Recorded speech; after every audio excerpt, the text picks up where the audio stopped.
بسم اللہ الرحمن الرحیم۔ السلام علیکم ورحمۃ اللہ وبرکاتہ۔ پیارے دوستوں، روایت میں آتا ہے کہ ایک مرتبہ جب ہمارے پیارے نبی صلی اللہ علیہ وآلہ وسلم نے حضرت بی بی فاطمہ الزہرا سلام اللہ علیہا کو کربلا کا قصہ بیان کیا کہ اے بیٹی فاطمہ، ایک زمانہ ایسا آئے گا کہ ہمارے بیٹے حسین علیہ السلام کو مدینے سے ہجرت کرنے پر مجبور کر دیا جائے گا۔ اس کے بعد حسین جب کربلا کے میدان میں پہنچے گا تو وہاں پر پہلے اس پر 3 دن پانی بند کر دیا جائے گا، اس کے بعد اس کے تمام پیاروں کو شہید کر دیا جائے گا، اس کے بعد امام حسین اکیلے رہ جائیں گے، تو اس کے بعد حسین علیہ السلام کو بھی شہید کر دیا جائے گا اور اس کے جنازے پہ گھوڑے دوڑائے جائیں گے اور اس کی لاش کو پامال کیا جائے گا، مقتل کی زمین میں پھرایا جائے گا اور اسے تنہ تنہا وہاں پر بے غور و کفن چھوڑ دیا جائے گا۔ جب بی بی فاطمہ الزہرا سلام اللہ علیہا نے اپنے بیٹے حسین کے ساتھ اس ظلم کے واقعے کا سنا تو وہ بے پناہ غمگین ہو گئیں اور بے انتہا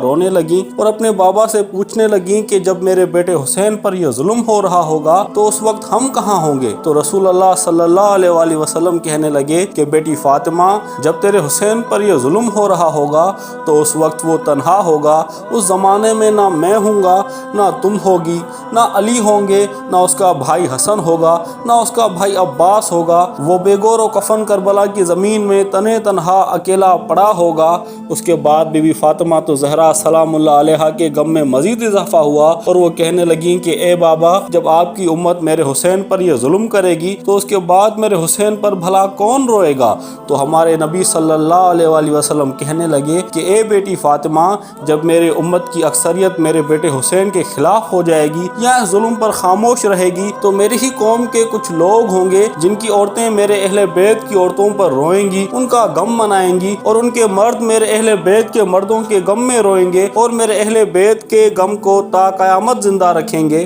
رسول اللہ صلی اللہ علیہ وآلہ وسلم مزید فرمانے لگے کہ اے بیٹی فاطمہ، میری امت کے ان مومن مردوں کی شفاعت قیامت والے دن میں کروں گا اور میری امت کی ان مومن عورتوں کی شفاعت قیامت والے دن تم کرنا، اور ہم انہیں قیامت والے دن ہاتھ سے پکڑ کر جنت میں داخل کریں گے۔ قیامت والے دن تمام آنکھیں اشکوار ہوں گی، وہ ڈری ہوئی ہوں گی، غمگین ہوں گی، سوائے ان آنکھوں کے کہ جو آنکھیں اس دنیا میں ہمارے بیٹے حسین کے غم میں روئی ہوں گی۔ ان آنکھوں کو روز محشر خوشحال رکھا جائے گا اور انہیں جنت کے باغات میں داخل کیا جائے گا۔ پیارے دوستوں، آج کی اس ویڈیو میں ہم آپ سے سفید کبوتر کا ایک ایسا واقعہ بیان کریں گے کہ جس کو سننے کے بعد آپ سفید کبوتر سے بے پناہ محبت کرنے لگیں گے۔ یہ واقعہ ایک سفید کبوتر اور حسین علیہ السلام کا ہے۔ جب 10 محرم 61 ہجری کو رسول اللہ صلی اللہ علیہ وآلہ وسلم کے پیارے نواسے امام حسین علیہ السلام کو شہید کر دیا گیا، ان کے سر مبارک کو نیزوں پر چڑھا دیا گیا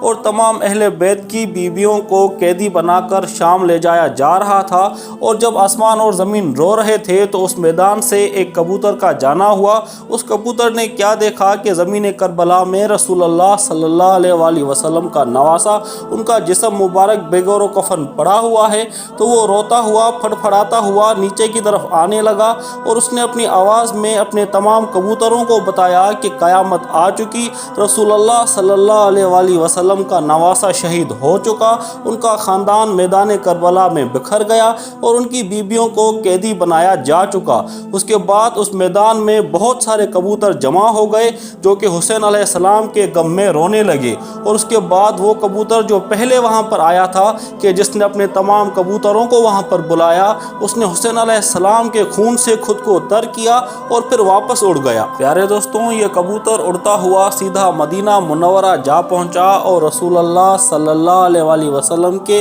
روزے کا طواف کی مانند چکر لگانے لگا، اور جو اس کے جسم پر امام حسین علیہ السلام کا خون لگا ہوا تھا وہ نیچے ٹپکنے لگا۔ جب مدینہ کے لوگوں نے یہ منظر دیکھا اور اس کبوتر کی یہ حالت دیکھی تو وہ حیران و پریشان رہ گئے کہ یہ کیا ماجرا ہے۔ اس کے بعد جب ان پر یہ بات عیاں ہوئی کہ رسول اللہ صلی اللہ علیہ وآلہ وسلم کے نواسے حسین اور اس کے تمام ساتھیوں کو شہید کیا جا چکا، تو اس کے بعد بعد وہ یہ بات سمجھے کہ یہ کبوتر رسول اللہ صلی اللہ علیہ وسلم کے روزے کا چکر کیوں لگا رہا تھا۔ دراصل یہ کبوتر رسول اللہ صلی اللہ علیہ وسلم کو یہ پیغام دے رہا تھا کہ یا رسول اللہ، آپ کی امت نے آپ کے نواسے حسین علیہ السلام کو اس ظالمانہ انداز میں شہید کر دیا ہے۔ اسی لیے دوستوں، کافی سارے بزرگوں کا کہنا ہے کہ آج بھی جو سفید رنگ کے کبوتر اس دنیا میں موجود ہیں وہ اسی سفید رنگ کے کبوتر کی نسل ہیں اور اللہ تعالیٰ نے ان میں بے پناہ شفاعت رکھی ہے۔ پیارے دوستوں، تاریخ میں ایک واقعہ آتا ہے کہ مدینے کے کسی گاؤں میں ایک سیام نام کا یہودی رہتا تھا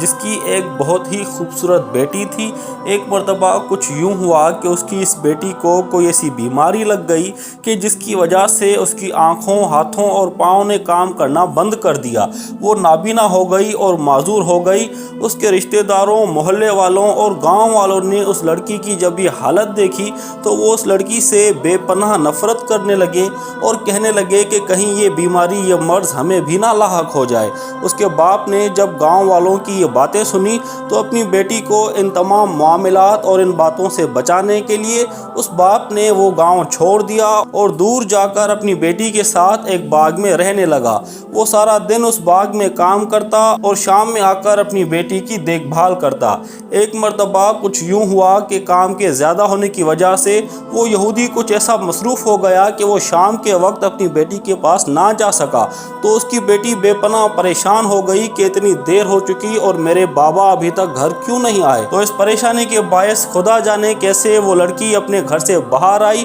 اور رینگتے رینگتے کسی درخت کے نیچے آ پہنچی۔ جب وہ اس درخت کے نیچے پہنچی تو وہاں پر اسے کسی پرندے کی آہو بکا کی آواز سنائی دی۔ اس آواز میں اتنا درد تھا کہ وہ لڑکی اس آواز کا پیچھا کرنے سے خود کو نہ روک سکی۔ وہ لڑکی اس آواز کا پیچھا کرتے کرتے ایک درخت کے نیچے جا پہنچی اور جب اس نے اوپر دیکھا تو اس درخت پر ایک کبوتر بیٹھا ہوا تھا کہ جس کے پروں سے خون کا ایک قطرہ ٹپکا اور اس کی آنکھ میں جا گرا۔ خون امام حسین علیہ السلام کے اس قطرے کا اس کی اس آنکھ پر گرنا تھا کہ اس کی اس آنکھ کی بینائی بحال ہو گئی اور وہ اپنی اس ایک آنکھ سے دیکھنے لگی۔ پیارے دوستوں، ابھی یہ لڑکی اسی جانب دیکھ رہی تھی کہ اس کبوتر کے پروں سے امام حسین کے خون کا ایک اور قطرہ ٹپکا اور اس لڑکی کی دوسری آنکھ میں جا گرا، جس کی برکت کی باعث اس لڑکی کی دونوں آنکھیں تندرست ہو گئیں اور یہ اپنی دونوں آنکھوں سے دیکھنے لگی۔ اس کے بعد جب اس نے اوپر کی جانب دیکھا تو اس نے کیا دیکھا کہ ایک کبوتر ہے جو پوری طرح خون میں لتھڑا ہوا ہے۔ جب اس لڑکی نے اس خون کی برکت کو محسوس کیا تو وہ لڑکی وہیں بیٹھی رہی، جس کی وجہ سے اس کبوتر کے جسم سے گرنے والے خون کے قطرے اس لڑکی کے جسم پر گرے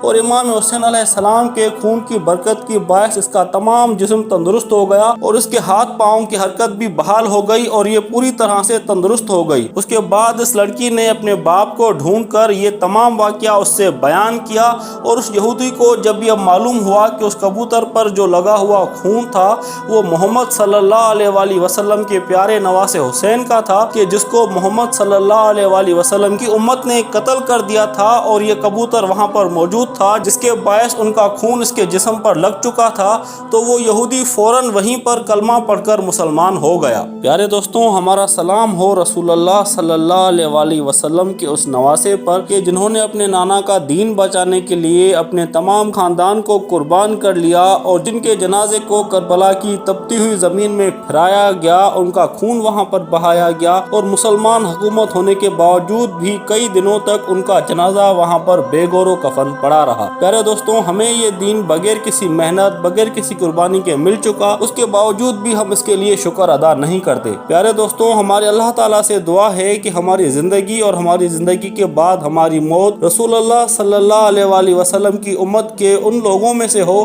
کہ جن کے دل میں غم حسین اور غم اہل بیت موجود ہو اور قیامت والے دن ہمیں رسول اللہ صلی اللہ علیہ وسلم سے شفاعت نصیب ہو۔ آمین۔